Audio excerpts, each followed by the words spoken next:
In 1788, Virginia became the 10th state to ratify the United States Constitution, a moment often celebrated as a proud contribution to the founding of the Republic. But beneath the patriotic fanfare lies a story filled with fierce ideological battles, deep mistrust, and political compromises that would haunt the nation for generations.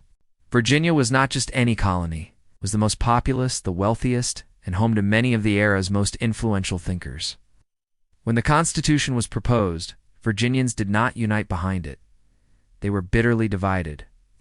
At the center of the storm stood Patrick Henry, George Mason, and other Anti Federalists who believed the new document handed too much power to a centralized government. They feared tyranny not from a distant king this time, but from a domestic elite with unchecked authority. Their concerns were not abstract. The Constitution had no Bill of Rights.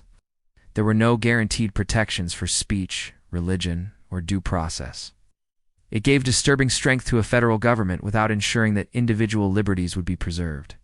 Virginia's Anti-Federalists accused the authors of replacing one form of oppression with another, cloaked in the language of unity and order. On the other side were the Federalists, including James Madison, who argued that a strong central government was necessary to hold the young and fragile Union together.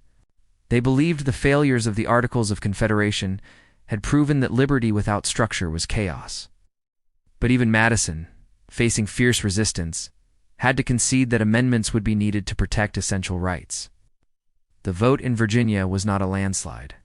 It was a hard one and deeply contested, 89 to 79.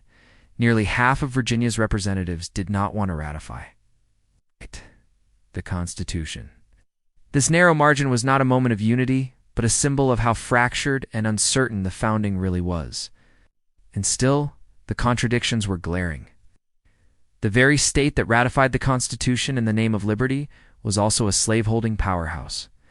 Enslaved people had no voice, no vote, no rights, yet they were counted for the purposes of representation thanks to the infamous 3/5 compromise. The hypocrisy of declaring freedom while profiting from bondage was baked into the foundation of the new republic. Virginia's ratification secured the Constitution's future. But it also ensured the preservation of deeply unequal power structures. The fears of the Anti-Federalists did not vanish. They evolved, showing up in future conflicts over states' rights, civil liberties, and federal overreach. In 1788, Virginia ratified the Constitution, not in triumph, but in tension. It was a battle of visions. The uneasy compromise that emerged would shape a nation built on both the hope of democracy and the reality of exclusion.